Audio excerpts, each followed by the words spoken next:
से, जिससे न कुछ भी विघ्न हो।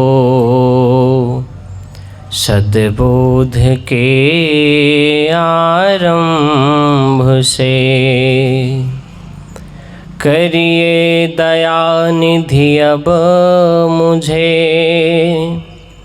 परिणाम दर्शी नित्य ही, जिससे न चक्कर में पड़ूं। लहि रूप शुद्ध सनित्य ही। अपराध सब क्षमिए प्रभु, हे जान शिशु सेवक हमें। भूखे बड़े निज शांति के, कर बोध में शक्ति हमें। माता पिता बंधु सखा, सिर मोर जो कुछ आप हैं। तन मन वचन अर्पण करूं, हर प्रेम के संताप हैं। तन मन वचन अर्पण करूं, हर प्रेम के संताप हैं। हृदय मंदिर के देवता परम पूज्य श्री गुरुदेव जी, परम श्रद्धेय संत श्री विजय साहेब जी, हमारे साथी श्रद्धेय संत श्री प्रज्वल साहेब जी, ममतामयी माताएं, बहनें एवं परम स्नेही भाई बंधुओं, आज का दिन बहुत ही हिंदू जनमानस के लिए बहुत ही पवित्र दिन है और शब्द नहीं है कि इस क्षण को किस भाव से हम लोग प्रकट करें। आपके ग्राम में पूज्य गुरुदेव जी का आना तय था। 9 तारीख को श्री राम जन्मभूमि से निमंत्रण आया कि महाराज जी आप कहाँ हैं। तो हमने कहा हम लोग छत्तीसगढ़ कार्यक्रमों में चल रहे हैं।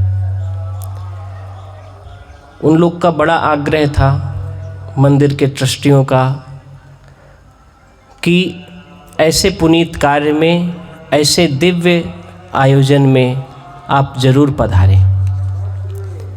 मन में शंका हुआ कि हम लोग सारा कार्यक्रम दे चुके हैं, जब किसी को समय दे दो तो हम उसके हो जाते हैं, हम उसके अधीन हो जाते हैं।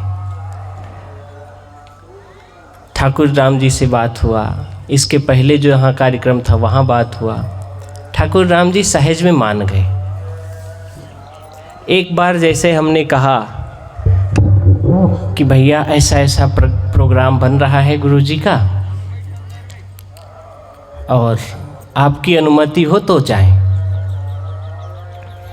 ठाकुर राम जी मान गए। हमने कहा आप चाहो तो आगे डेट दे सकते हैं, जब कहो तब दे दें, क्योंकि गुरुजी के बिना हम लोग कभी ऐसे कार्यक्रम नहीं किए। आप पिछली बार आपके गांव में आया था, लेकिन आते ही एक काम पड़ गया तो रात भर रहे और सुबह जो है हम रायपुर चले गए, रायपुर से भिलाई चले गए, नहीं रह पाए। बाकी संत साथी हमारे थे।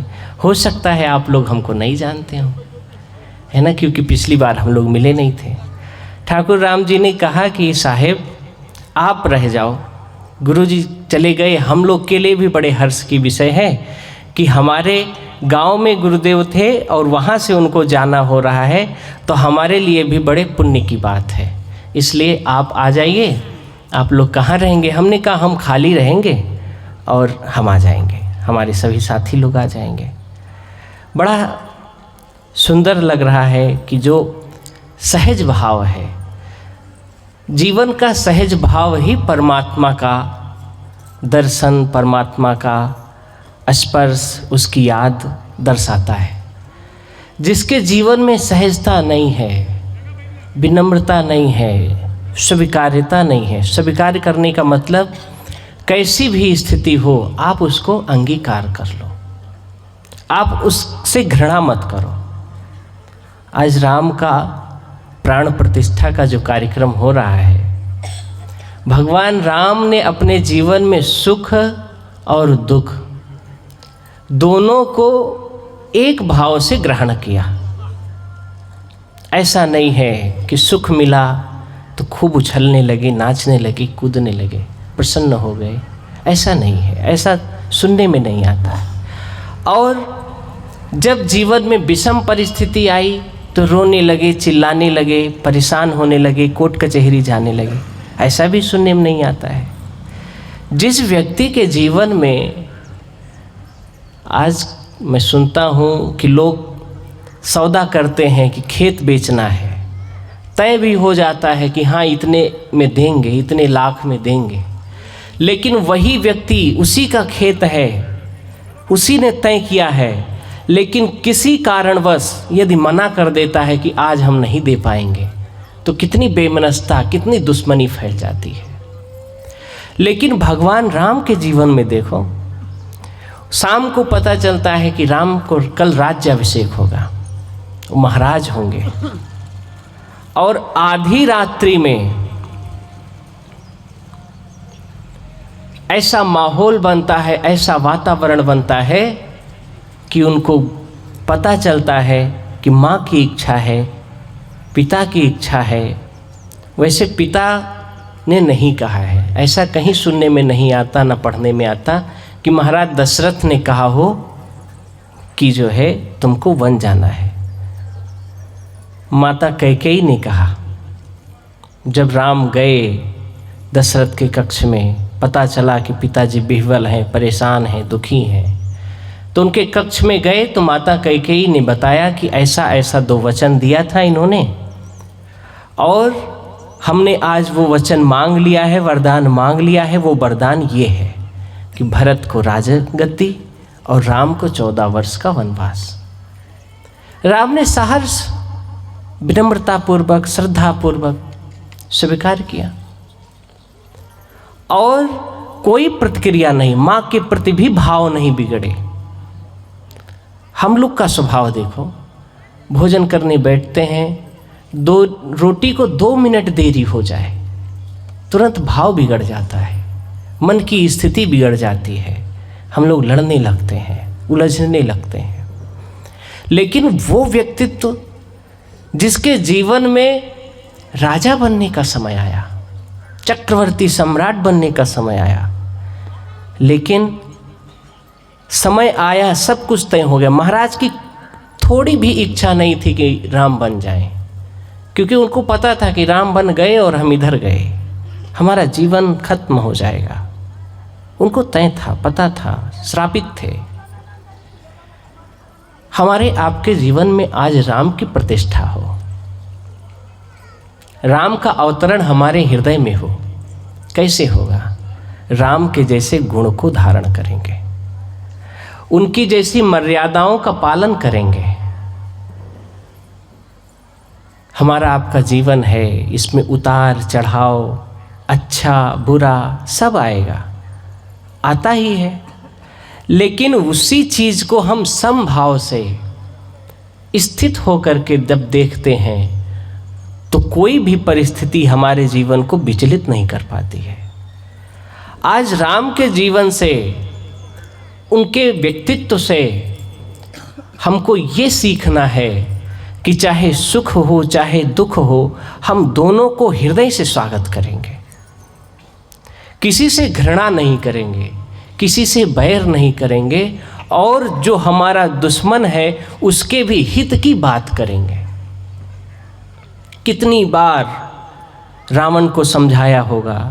समुद्र के किनारे देखो, राम के अंदर इतनी शक्ति थी, बाणों में इतनी तेजस्विता थी कि चाहते तो सुखा देते, लेकिन उन्होंने विनम्रता पूर्वक उससे आग्रह किया कि हमको रास्ता दीजिए, हमें हमारे मंजिल तक पहुंचना है,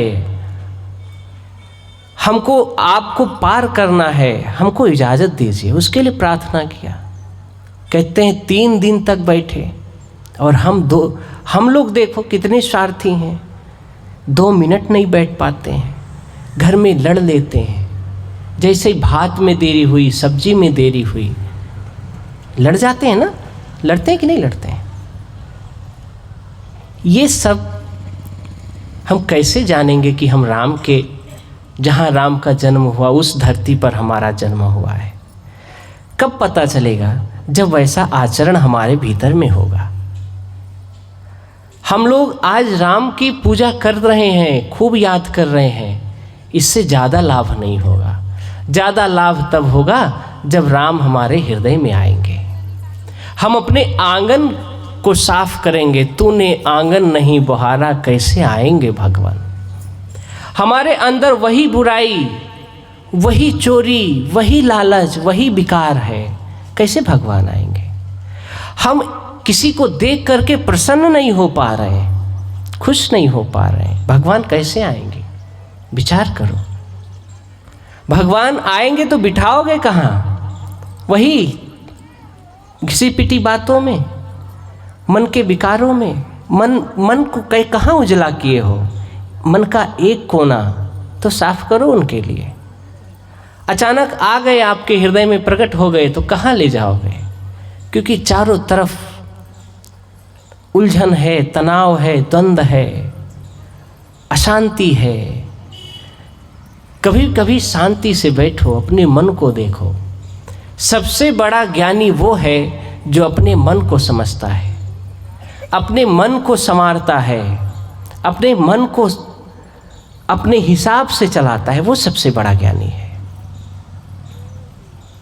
हमारे आपके जीवन में राम जैसी कठिन परिस्थितियां कभी नहीं आएंगी, इतना पता है। और आ जाएं तो अपना सौभाग्य समझना। पता नहीं कितने राजा के बेटे इस धरती पर जन्म लिए और मर गए, कोई नाम निशान नहीं है, कोई नहीं जानता है। ना जाने कितने महारथी इस धर पे आके चले गए। कवि कह रहे पता नहीं कितने लोग आए और इस संसार से चले गए, लेकिन राम आज भी जीवंत हैं। राम के प्रति लाखों लोगों ने कुर्बानी की है। मंदिर, आप सब तो छत्तीसगढ़ के हैं, हम लोग उसी क्षेत्र में हमारा जन्म हुआ। हमारा जन्म जहाँ हुआ वो क्षेत्र है जब माता सीता को कुछ लोगों के कहने पर भगवान ने तो नहीं भेजा था, माता सीता ने स्वतः स्वीकार किया था कि अगर हमारे कारण आपको दुख हो रहा है, आपको कुछ बातें सुननी पड़ रही हैं, तो हम आपसे तो अलग नहीं हैं, लेकिन शरीर रूप से, स्थान रूप से आपसे हम थोड़ा दूर हैं। तो माता सीता को जिस क्षेत्र में छोड़ा गया था उस क्षेत्र में हमारा जन्म हुआ। श्रावस्ती में आज भी वो स्थान, वो तालाब, वो आश्रम, वो बगीचा, वो जंगल आज भी वैसा ही है। वहाँ जाने पर लगता है कि हाँ, भगवती सीता यहाँ जरूर वास की होंगी। महर्षि वाल्मीकि का आश्रम है। उस मंदिर का जो आज इतने साज सज्जा के साथ, इतनी सुंदरता, इतनी दिव्यता, इतने गणमान्यों के बीच में जो प्रकटीकरण हो रहा है, उसका फल यही है कि हम सबके घट में, हमारे आपके बच्चों के घट में हम उस राम का दर्शन करें, उस राम के विचार का दर्शन करें। तब जीवन की धन्यता, जीवन की पवित्रता, जीवन की खुशबू बढ़ेगी। हमारे आपके जीवन में राम जैसा आदर्श जब तक नहीं आएगा, तब तक हम राम या कबीर या महावीर के सच्चे उपासक नहीं माने जा सकते, हो नहीं सकते। कोई माने या ना माने ये फर्क नहीं पड़ता है, लेकिन आप हैं ये फर्क पड़ता है। कोई माने या ना माने, हम संत हैं, कोई माने चाहे ना माने, हमसे क्या मतलब। लेकिन हमारे भीतर में सात्विकता है तो उसका लाभ हमको मिलेगा। आपको कोई माने या ना माने कि आप राम के भक्त हैं कि नहीं हैं, आप कृष्ण के भक्त हैं कि नहीं हैं, लेकिन आपके अंदर वो उदार भाव, वो विचार, वो दया, वो करुणा, वो क्षमा आपके भीतर में है तो उसका लाभ आपको मिलेगा, वो कोई छीन नहीं सकता। जितने शुभ गुण हैं, धन संपत्ति तो कोई कोई बांट लेता है। ज्ञानी कहते हैं कि 25 साल में संपत्ति का मालिक बदल जाता है। 25 साल की एक पीढ़ी मानी जाती है। उसके बाद बच्चों की, उनके बच्चों की, ऐसे ऐसे संपत्ति जो है, कोई भी संपत्ति 25 साल तक अपना एक मालिक रखती है और उसके बाद फिर बदल देती है। ऐसा मैंने संतों के मुख से सुना है। लेकिन अगर हमारे भीतर में हमारी असली संपत्ति जो सद्गुण है, सदाचार है, मर्यादा है, ये प्रकट हो गई तो जन्म जन्म तक नहीं छूटेगी। मीरा ने यही तो कहा, जन्म जन्म की पूंजी, जन्म जन्म की हमने पूंजी इकट्ठा की, पायो जी मैंने राम रतन धन पायो। राम, जब वो रानी थी, महारानी थी, सारे सेवक थे, अंगरक्षक थे, तब उसने नहीं कहा, तब उसको सुख नहीं मिला। जब वो वैराग्यनी हो गई, उसने एक तारा ले लिया, महल छोड़ दिया और अपना गुरु बना लिया, तब वो कहती है पायो जी मैंने राम रतन धन पायो। राम रतन धन कहाँ है? कहीं नहीं है, अपने भीतर में है, बाहर नहीं है। जब तक बाहर ढूंढोगे तब तक परेशानी होगी, दुख होगा। जब अंदर में आ जाओगे तो राम तो अपने अंदर में है। लेकिन लोग क्या करते हैं, अंदर वाले का कभी ध्यान नहीं लेते, बाहर बाहर दौड़ धूप करके बाहर बाहर सब कुछ करते हैं। तूने बाहर जतन हजार किया पर भीतर ना उजियार किया। भीतर में जब प्रकाश होगा, भीतर में जब उजाला होगा, तब राम के दर्शन होंगे। सद्गुरु हमको संकेत करते हैं कि हम अपने भीतर में प्रकाश लाएं, भीतर में दीप जलाएं। कल हम जहाँ थे रायपुर में, जब हम चलने लगे तो जिनके घर में थे उन्होंने हमको 2-3 डिब्बा पटाखे का दिया। कहा साहब कल जहाँ जाएंगे वहाँ इसको दागिएगा। हमने कहा क्यों? कहा कल दीपावली है, आपको हम अपना बच्चा मानते हैं, बेटा मानते हैं, इसलिए वो छुरछुरियाँ भी दिए हैं और पटाखे भी दिए हैं। अपनी अपनी खुशी है, अपना अपना आनंद है। हम ले भी आए हैं। ठाकुर राम जी के साथ हम रात में दागेंगे भी, उनके साथ उत्सव मनाएंगे। लेकिन मूल बात यह है कि जितनी प्रसन्नता बाहर है उतना ही अंदर होना चाहिए। और अंदर तब होगी जब वैसा समझ होगा, वैसा ज्ञान होगा। अगर ज्ञान नहीं है तो सब कुछ व्यर्थ है, सब कुछ निरर्थक है। अगर ज्ञान है, हमने देखा है कि छोटी छोटी झोपड़ियों में कई बार जाने का अवसर मिलता है। इतना सुव्यवस्थित सारे सामान रखे हुए हैं, इतना सुंदर लगता है कि राजमहल फेल है। बहुत लोग के घर में जाओ तो देखो सारा कुछ सामान अस्त व्यस्त है, इधर उधर है। और किसी किसी के घर में जाओ तो कम सामान है लेकिन एकदम सुव्यवस्थित रखा हुआ है, बड़ा सुंदर लगता है। ये जो रख रखाव है ये दर्शाता है कि भीतर से कौन कितना सुलझा हुआ इंसान है। जो जितना सुलझा हुआ होगा उसका कार्य उतना ही स्वच्छ होगा, उतना ही पवित्र होगा, उतना ही सुव्यवस्थित होगा। जो भीतर से उलझा हुआ है, परेशान है, अभी ज्ञान का दीपक जला नहीं है, तो उसको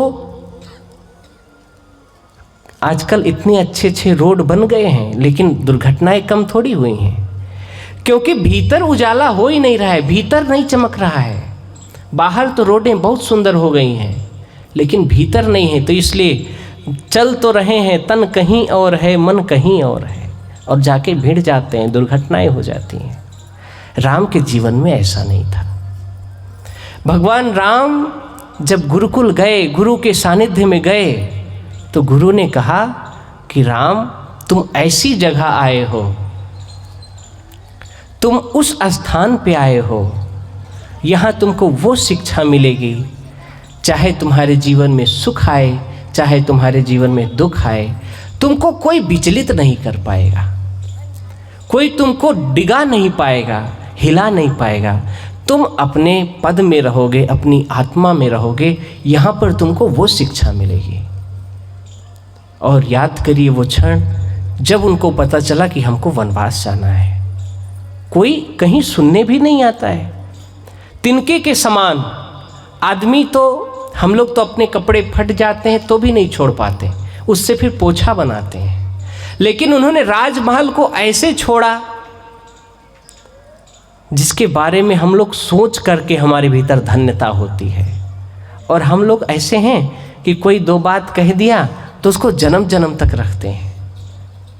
कैसे हम राम के भक्त हैं? ऐसे थोड़ी चलेगा। सासू ने कुछ कह दिया, ससुर ने कुछ कह दिया, पति ने कुछ कह दिया या पत्नी ने कुछ कह दिया, उसको जन्म जन्म तक याद रखते हैं। उसको उस छोटी सी बात को नहीं छोड़ पाते हैं।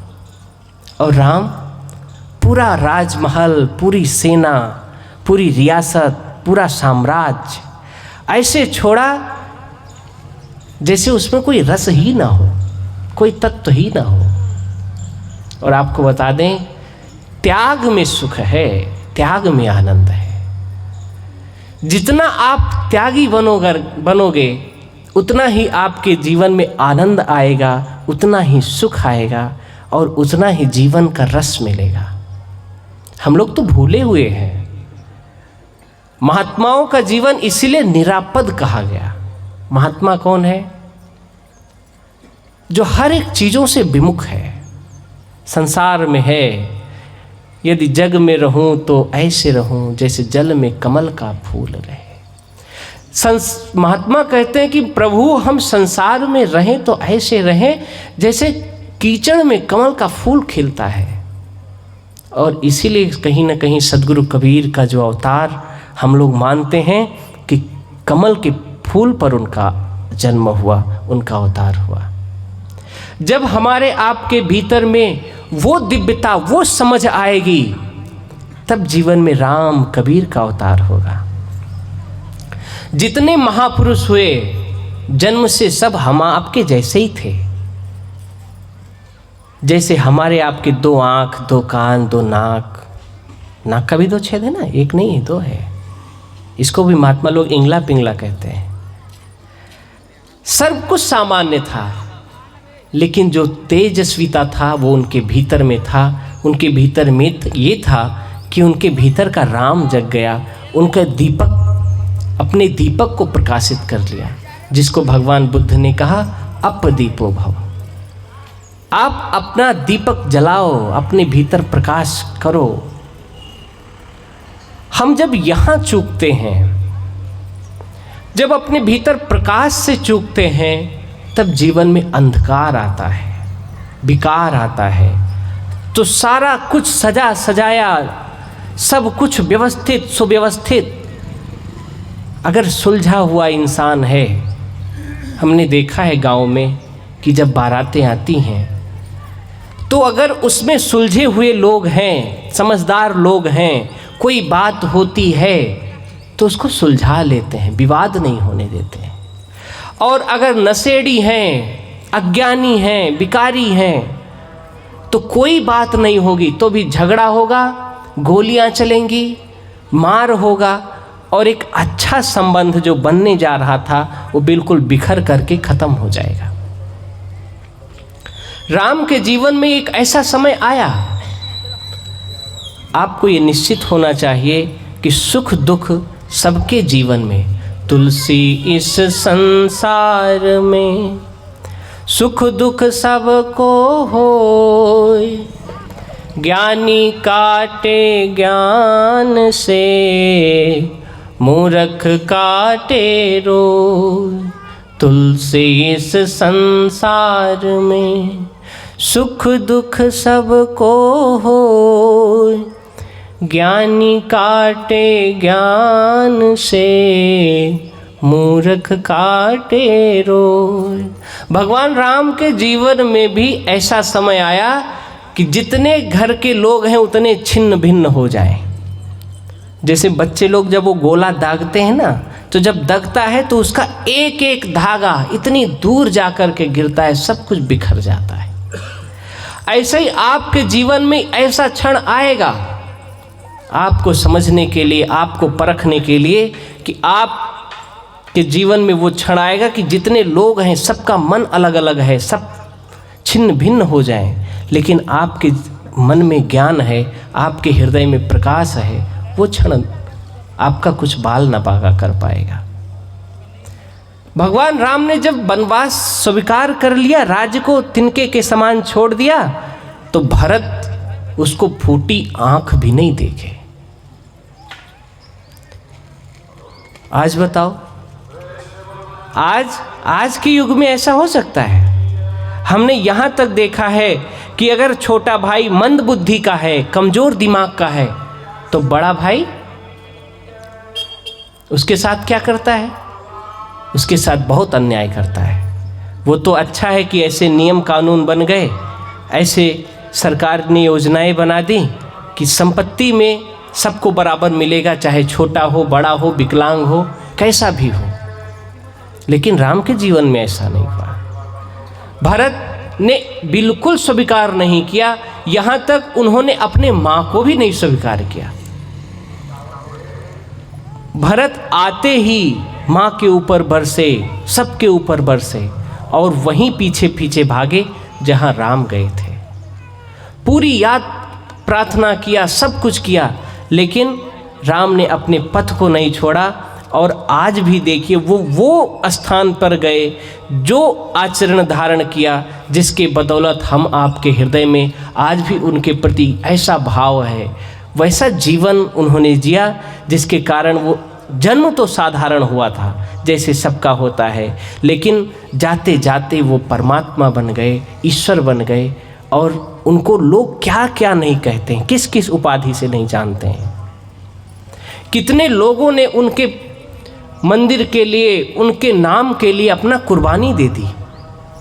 हम लोग तो देखे हैं जब मंदिर का आंदोलन होता था, रैलियां निकलती थीं, तो उन सब चीज़ों को हम लोग छोटे छोटे थे तो देखते थे। हमारे क्षेत्र से लोग जाते थे, धरना करते थे, प्रदर्शन करते थे। कितना उनके लिए, उनके जीवन के लिए, उनके यश के लिए, उनके कीर्ति के लिए कितने लोगों ने कुर्बानी दी। अगर वही बात, वही भावना हमारे हृदय में जग जाए, तो आपके अंदर वो भाव आ जाए, तो आपके बच्चे आपको भगवान से कम नहीं मानेंगे। हमने कितनी जगह देखा है, यहाँ पास में एक गाँव है, नगरी क्षेत्र में एक गाँव है गोरेगांव।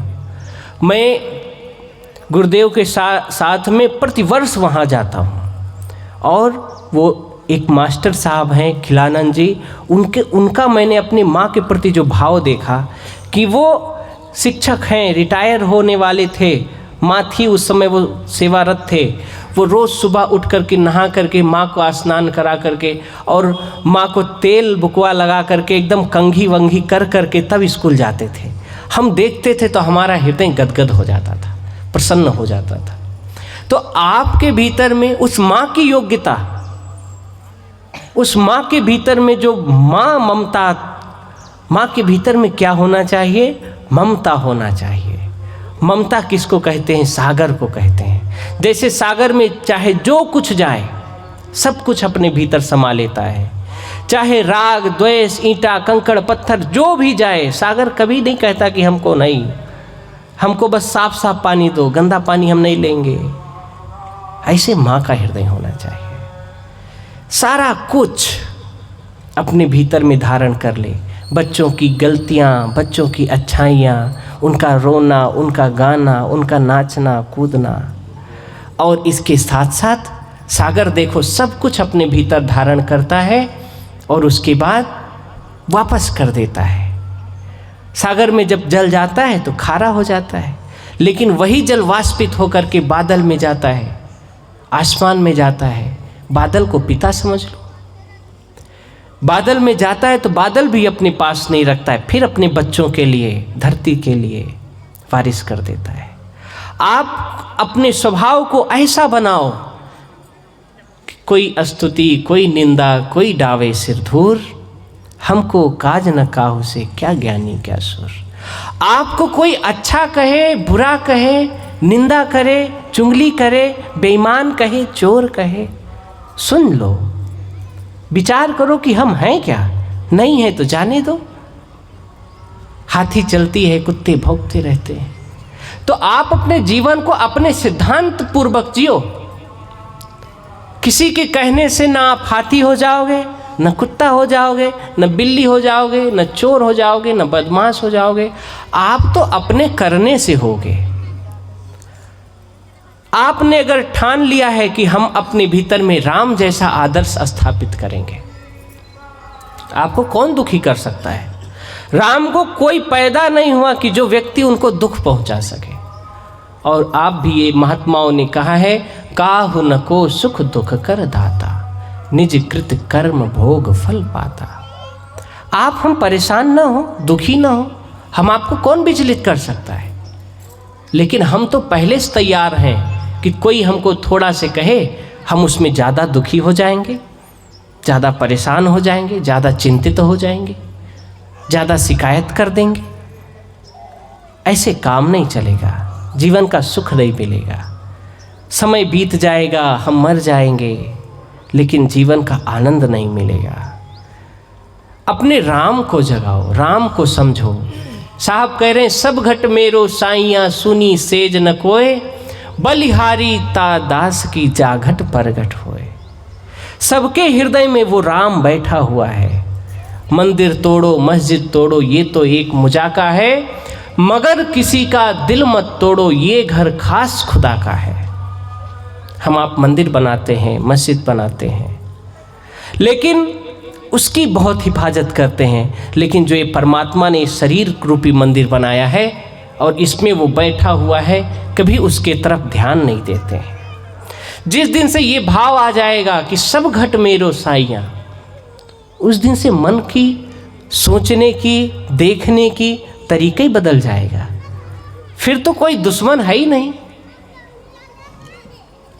संत इस भाव में जीते हैं, इसलिए वो जहाँ जाते हैं वहीं उनका परिवार होता है, वहीं उनका सम्मान होता है, वहीं उनकी सेवा होती है, वहीं उनकी बात मानते हैं। कई घरों में जब हम जाते हैं तो माताएं कहती हैं, साहेब मेरे पोते को समझा देना। हम अपने मन में सोचते हैं कि जन्म आप दिए हैं, खर्चा आप दे रहे हो, सारा कुछ कपड़ा लत्ता, खाना पीना, पढ़ाई लिखाई आप दे रहे हो, फिर आपका सुन क्यों नहीं रहा है? हमको क्यों कहना पड़ रहा है? कई लोग खुश होते हैं कि साहब धीरे से समझा देते हैं, बच्चे मान जाते हैं, क्योंकि आप सब दे रहे हो। आपको लगता है कि हम बच्चों को पैदा किए हैं, हम इनके लिए इतना कर रहे हैं। इसी अहंकार में उनके दिल तक नहीं पहुंचते हो। और हम संत लोग जब घर में जाते हैं तो सबसे पहले बच्चों को ढूंढते हैं। अपने पास जो कुछ होता है, खट्टा मीठा, कोई तिल का लड्डू देता है, कोई सौंठ का लड्डू देता है, कोई कुछ अनरसा बना के देता है। तो जिस घर में जाते हैं, अभी जिस घर में, उसमें तो बच्चे नहीं हैं, बड़े लोग हैं। आज आए हम लोग देर से, लेकिन जिस घर में जाते हैं उसमें हम लोग घुल मिल के जाते हैं, तो बच्चों का मन मिल जाता है। फिर वो सारी बातें करेंगे और उन्हीं बात में दो चार बातें। बच्चों से क्या परेशानी है लोगों की? देर से उठता है, खेलता बहुत है, इधर उधर घूमता बहुत है। बातें करते रहो और उनको दो चार अच्छी बातें बता दो, दो तीन महापुरुषों के बारे में बता दो, बुद्ध महावीर के बारे में बता दो, कलाम के बारे में बता दो।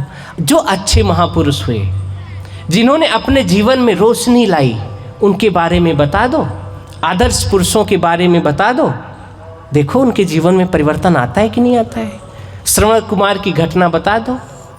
लेकिन लोग घर में किसका चित्र रखते हैं? हीरो हीरोइन का रखते हैं।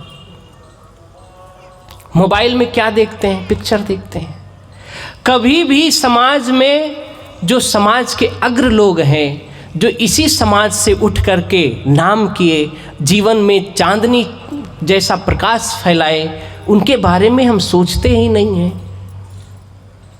मुझे बहुत सुंदर घटना याद आ रही है कि जब माँ भगवती सीता गर्भ में थी, उसके भीतर उन्होंने गर्भ धारण जब किया था, तो गुरु वशिष्ठ ने उनको उपदेश किया था कि पुत्री, तुम जैसा विचार अपने मन में रखोगी, तुम जो सोचोगी, तुम जो संस्कार, जो आदत, जो विचार अपने मन में लाओगी, वैसे ही तुम्हारे बच्चे होंगे, उतने ही तेजस्वी। जितना तेजस्विता तुम्हारे विचार में होगा, तुम्हारे कार्य में होगा, उतने ही तेजस्वी, उतने ही सुंदर तुम्हारे बच्चे होंगे। लेकिन आज क्या है? और देखो, माँ भगवती वैसे ही पालन किया, और राम की सेना जो सबसे जीत गई और लौकुश के सामने वो हार गई। हारती है कि नहीं हारती है? हनुमान जी बंधक बन जाते हैं, लक्ष्मण मूर्छित हो जाते हैं, भरत शत्रुघ्न तो टिक ही नहीं पाते हैं। वैसे वैसे महारथी जो कि विश्व विजेता थे उस समय, भगवान ने अश्वमेध किया था। अश्वमेध का अर्थ यही था, अब तो कोई अश्वमेध करने वाला कोई है ही नहीं। अश्वमेध में ये था कि एक घोड़ा छोड़ा जाएगा और वो घोड़ा पूरे पृथ्वी पर घूमेगा, और अगर उसको कोई रोका, उसको कोई बांधा, तो फिर उससे युद्ध किया जाएगा, उससे लड़ा जाएगा। और पूरे पृथ्वी मंडल में उसको कोई नहीं रोक पाया। उसको किसने रोका? वो छोटे छोटे 2 बच्चे, और उनसे युद्ध हुआ, हार गए। तो आपके भीतर में भी वही शक्ति है, आपके बच्चों के भीतर भी वही शक्ति है, लेकिन बात यह है कि हम उसको जागृत नहीं कर पाते हैं। सब घट मेरो साइया सोनी सेज न कोय, बलिहारी ता दास की जागट प्रकट होए। साहेब कहते हैं उसकी बलिहारी है, उसके लिए हम साष्टांग हैं, जिसके हृदय में वो भाव प्रकट हो जाए। हमारे आपके भीतर में वो भाव आना चाहिए। राम जैसा, सीता जैसा कितना समर्पण रहा होगा। आज लोग, आज का जीवन देखो कितना दुख लगता है। सब नौकरी कर रहे हैं, लेकिन छोटी छोटी बातों में तलाक हो जा रहे हैं। कल हमको एक सज्जन बता रहे थे, पति पत्नी दोनों खूब खुश बढ़िया घर बनाए, खूब खुशी थी और सब कुछ ठीक ठाक चल रहा था, लेकिन पता नहीं क्या बात हुआ, क्या मन में बातें आई, जिसके कारण से आज 2 साल हो गया। जब किराए पे रहते थे तो खुश थे, आनंदित थे, लेकिन जब अपना घर बना लिया, अपना सब कुछ सेट हो गया, बच्चे हैं 2, जब सुखपूर्वक रहना है, तब उनके जीवन में विवाद आ गया। वही विवाद जो राम के जीवन में आया था। जो विपरीत समय है वो सबके जीवन में आता है, लेकिन जो समझदार है उसको संभालता है, रुकता है, ठहरता है, उसको जितना हो सकता है उतना संभालता है। जो समझदार ड्राइवर होता है वो जब कभी कभी ब्रेक फेल हो जाती है तो भी गाड़ी को संभालता है, रोकता है, बचाता है। जब तक हमारे भीतर में एक समझदारी का दीपक नहीं जलेगा, वो प्रकाश का दीपक नहीं जलेगा, तब तक हमारे जीवन में सुख, शांति, संतुष्टि नहीं आएगी। वो दाम्पत्य दोनों ने बहुत, हम तो जाके देखे कल, उसका घर आया था, उसका पति बहुत दुखी था। साहेब, महाराज कहता था, पंडित जी कह रहा था, पंडित जी हम आज तक समझ नहीं पाए कि हमारी पत्नी जो है तलाक क्यों मांग रही है। हमने आज तक, हमारे जो भी हमको पैसा मिला, हमने अपने अकाउंट और उसका अकाउंट एक रखा कि जितना मन जो चाहे वो तू खरीदे, जो करे करे। आज तक हमको कभी भी हमने उसको ये नहीं कहा कि हमको चाय बना के दे, हमको तुम कपड़ा हमारे लिए धुलो, हमारे जूते साफ करो, कभी नहीं किया। हम कभी खाना भी बना देते थे, उसका भी कपड़े डाल देते थे। इतना बात करते करते वो रोने लगा हमसे। सोचो उसके भीतर में कितना प्यार रहा होगा, कितना समर्पण रहा होगा कि एक पति होकर के पत्नी के कपड़े भी धुल देना, उसके लिए चाय बना देना, खाना भी तैयार कर देना। लेकिन ये सुख सब व्यर्थ है अगर भीतर में समझदारी नहीं है, भीतर में आस्था नहीं है, भीतर में श्रद्धा नहीं है। भीतर में श्रद्धा आस्था होती है तो लोग नमक रोटी खा करके भी आनंद के साथ जीवन जीते हैं। भीतर में भक्ति होती है तो जंगल में भी जीवन मंगल के साथ बीतता है। और भीतर में समर्पण नहीं है, एक दूसरे के प्रति आस्था नहीं है, एक दूसरे के प्रति आदर नहीं है, तो महल में भी हम लोग भिन्न भिन्न अलग अलग रहते हैं। 2 साल हो गए घर बने, लेकिन जब से उसने वो घर बनाया वो दोनों सुकून पूर्वक नहीं रह पाए, क्योंकि हम बाहर तो घर बना लिए लेकिन भीतर घर नहीं बनाए। घर में हमने सारी सामग्री इकट्ठा कर लिया, लेकिन भीतर में 2 प्रकार के विकास महापुरुषों ने कहा है, एक भौतिक विकास, एक आध्यात्मिक विकास। हम लोग भौतिक विकास करते हैं लेकिन आध्यात्मिक विकास में चूक जाते हैं। आध्यात्मिक विकास ये होता है कि जितना हम बाहर फैल रहे हैं, जैसे एक वृक्ष होता है, जितनी शक्ति के साथ उसकी बाहर तने फैलती हैं, बाहर पत्तियां डालियां फैलती हैं, उतनी शक्ति के साथ उसका जड़ भी अंदर मजबूत होता है। इसलिए चाहे जो तूफान आए, चाहे जैसी आंधी आए, वो कभी गिरता नहीं है। लेकिन अगर बताओ बाहर बाहर खूब विकास हो जाए पेड़ का और भीतर उसकी जड़ें मजबूत ना हो तो कितने दिन चलेगा।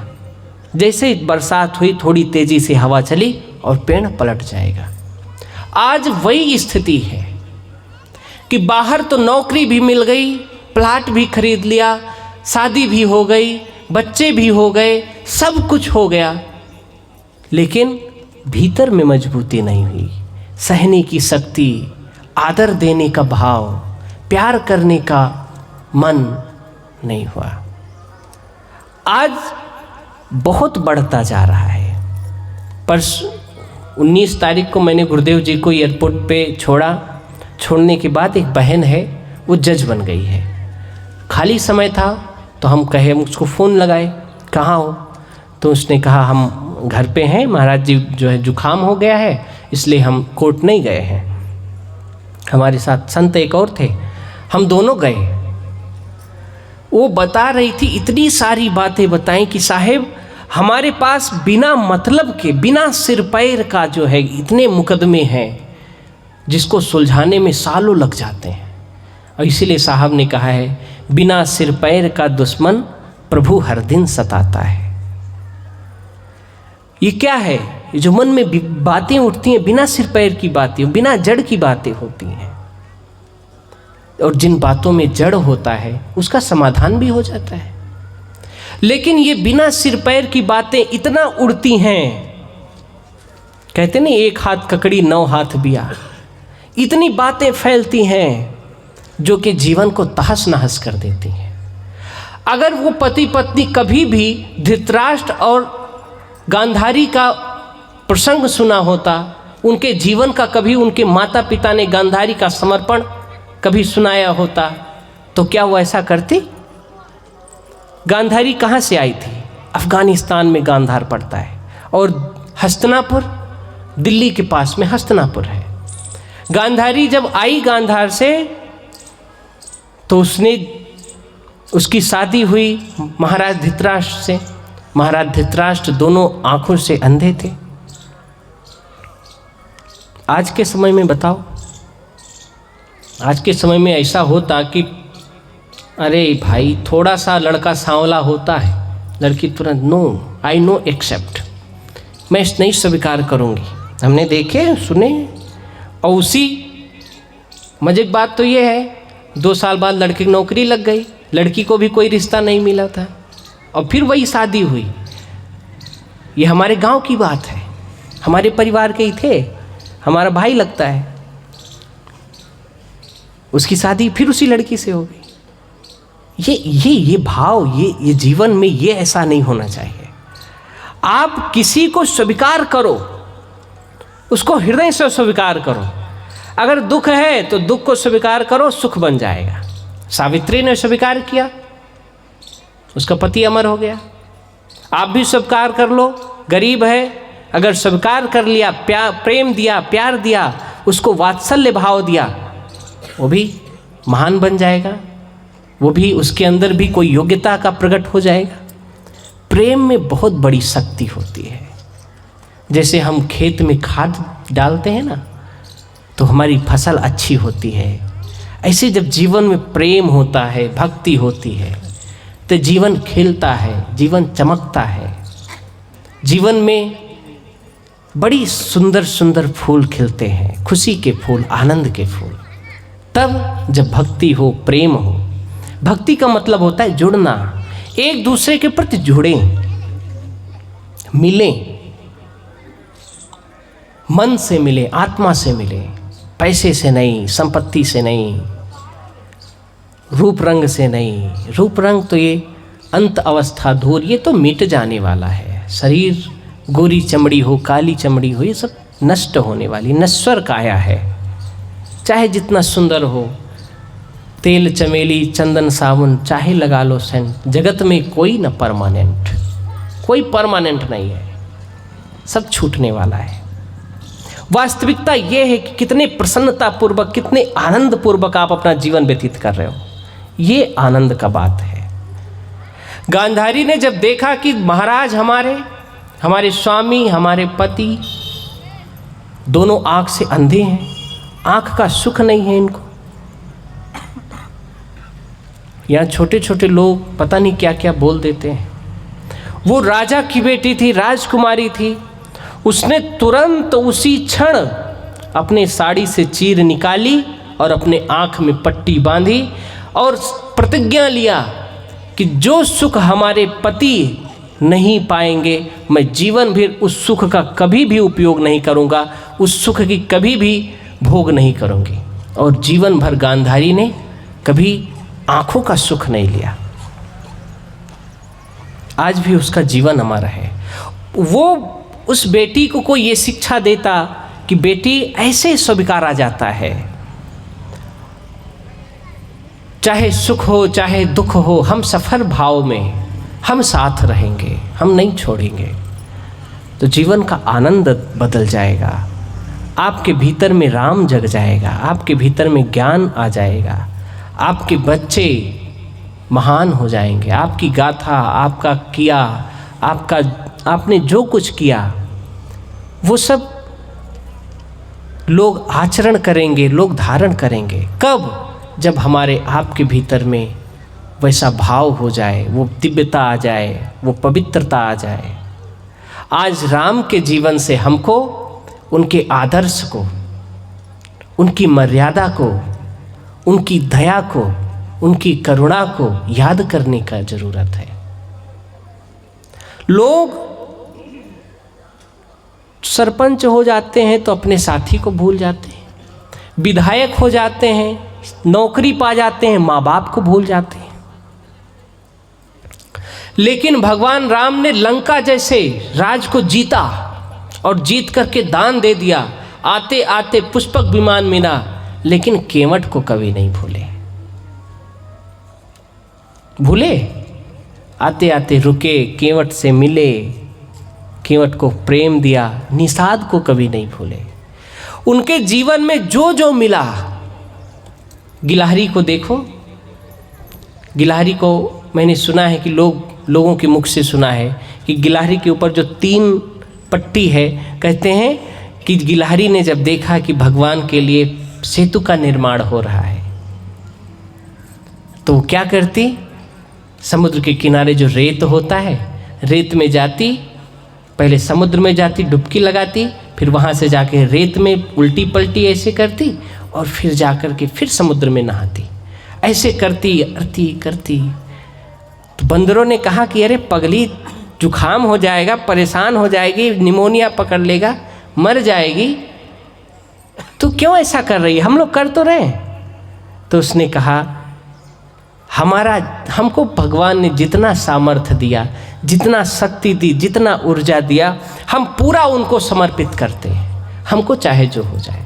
और बताते हैं कि भगवान ने उसको हाथ पे रख के और 3 लाइन खींचा, तो आज भी उसके चमड़ी पर वो लाइन बना हुआ है, वो भाव है। हम आप नौकरी पा जाते हैं, माँ बाप को भूल जाते हैं। माँ बाप से बढ़ कर के इस संसार में कोई नहीं है जिसने हमारे लिए किया हो।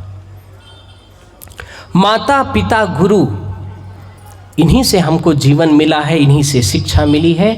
और जब हम उपलब्धि को पाते हैं तो सबसे पहले इन तीनों को ही भूलते हैं, और इसी के कारण हमारे जीवन का जो दुख है ये कभी ख़त्म नहीं होता है, कभी इसका अंत नहीं होता है, और हम दुखी दुखी ही रहते हैं।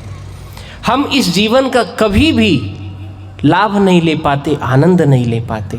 भगवान कहते हैं इस संसार में सब कुछ छूटने वाला है, लेकिन जो व्यक्ति श्रेष्ठता पूर्वक, मर्यादा पूर्वक, ज्ञान पूर्वक, भक्ति पूर्वक जीवन व्यतीत करता है, उसका जीवन अमर हो जाता है, उसका नाम स्वर्णिम अक्षरों से लिखा जाता है, और वो कभी भी मरता नहीं है। ये शरीर छूट जाता है, समय बदल जाता है, लेकिन वो, उसका विचार, उसका कर्तृत्व हमेशा वैसा का वैसा ही रहता है। आज हम लोग वैसा जीवन अपनाएं, उस भाव में जिएं, उस योग्यता को धारण करें। जीवन में कभी मत सोचना कि हम गरीब हैं, हमारे पास पैसा कम है, हमारे पास सुविधाएं कम हैं, हमारा घर नहीं बना है। कभी भी इन सब बातों में मत रहना, क्योंकि ये जीवन अनमोल है। सबसे बड़ा धन है कि मनुष्य जीवन मिला है, और उससे भी बड़ा धन है कि आप भारत जैसे देश में, एक सुंदर देश में, संस्कृतिवान देश में, जिस देश में जीवन को समझा गया, मानवता को समझा गया, आदर्श रूप में उसको स्थापित किया गया, माता पिता गुरु को भगवान माना गया, मातृदेवो भव, पितृदेवो भव, गुरुदेवो भव, आचार्य देवो भव, अतिथि देवो भव, जो हर किसी को, वायु जमोग्नि वरुणा शशांका, एक एक पेड़ पत्ते नदी झरने को भी देवता माना गया, जिनसे हमारे जीवन में लाभ होता है, जिनसे हमको कुछ मिलता है, उसको देवता मान करके उसके प्रति श्रद्धा भाव प्रकट किया गया। ऐसे देश में हमारा जन्म हुआ है, ये बड़े पुण्य की बात है। नहीं तो पाकिस्तान में जन्म हुआ होता, चाइना में जन्म हुआ होता। चाइना में कोई संस्कृति नहीं है, कोई सभ्यता नहीं है, खाने पीने का, जीने का कोई संस्कार सभ्यता नहीं है। वहाँ पर लोग चूहे खा जाते हैं, मेढक खा जाते हैं, खाने का तरीका नहीं है, जीने का तरीका नहीं है। हम आपको कहाँ वो सुनेंगे? नहीं सुनेंगे, क्योंकि उनको जीवन से कोई मतलब नहीं है। वैसा पशुवत जीवन है, जन्म लिया, खाया पिया, भोगा और मर गए। लेकिन हम आप भाग्यशाली हैं, पुण्यशाली हैं कि ऐसे मनुष्य जीवन मिला, उसके बाद भारत जैसे संस्कृति वाले देश में जन्म मिला, और संत महापुरुष मिले, सत्संग मिला, शुद्ध बुद्धि मिली। ये सब बड़े बहुत अमीरी के लक्षण हैं। कभी भी ऐसा मत सोचना कि हमारे पास खेत नहीं है, घर नहीं है। इसीलिए मैं बार बार कहता हूँ कि राम को समझो। राम ने एक कौड़ी भी जब राज छोड़ा तो ऐसा नहीं सोचा कि थोड़ा कुछ हम ले लें, थोड़ा चांदी के सिक्के ले लें, सोने के सिक्के ले लें, थोड़ा आभूषण ले लें। वो पूर्ण रूप से परमात्मा के ऊपर, प्रकृति के ऊपर निर्भर हो करके और ऐसा जीवन व्यतीत किया। उनको वचन था कि ना उनको किसी नगर में जाना है, ना किसी से कुछ मांगना है, उनको वन में रहना है, शुद्ध वनवास करना है। और इतनी प्रसन्नता पूर्वक, इतने आनंद पूर्वक उन्होंने अपना जीवन बिताया। अगर आज हम आप उनके जीवन को याद करते हैं, उनके आदर्श को, उनके जीवन के विचारों को जीवन में धारण करते हैं, तो आपके पास तो सब कुछ है, घर मकान है, खाने पीने का सब कुछ है, सरकारें व्यवस्था कर रही हैं, थोड़ा सा मेहनत करो और कोई दुख नहीं है। लेकिन बात, समस्या क्या है? सरकार तो 35 किलो चावल देती है, और 35 किलो वो छोटी सी कांच की शीशी में चला जा रहा है। तो ऐसा जब अज्ञान होगा तो सरकार 35 किलो क्या, 7 लोग का धन मिल जाए तो भी सुख नहीं मिलेगा, आनंद नहीं मिलेगा, चैन नहीं आएगा। इसलिए सबसे जो बड़ा धन है, ज्ञान धन है, संतोष धन है। गोधन, गजधन, बाजधन और रतन धन खान, जब आवे संतोष धन सब धन धूरि समान। जब राम को समझोगे तो संतोष आएगा कि राम के जीवन में तो मोटरसाइकिल नहीं थी कि चले जाए जंगल, साइकिल भी नहीं थी, एक खड़ाऊ था, और वो भी खड़ाऊ भरत जी ले आए। भरत लेकर आ गए अयोध्या में, अब नंगे पांव हो गए राम। लेकिन उन्होंने भी जो आनंद के साथ, जो सत्संग के साथ अपना जीवन को जोड़ा कि आज उनका जीवन अमर हो गया, उनका जीवन सबके हृदय में बैठ गया। हमारा आपका जीवन ऐसा हो। 1:30 बज गया है, सबके लिए, सबको भूख भी लग गई होगी।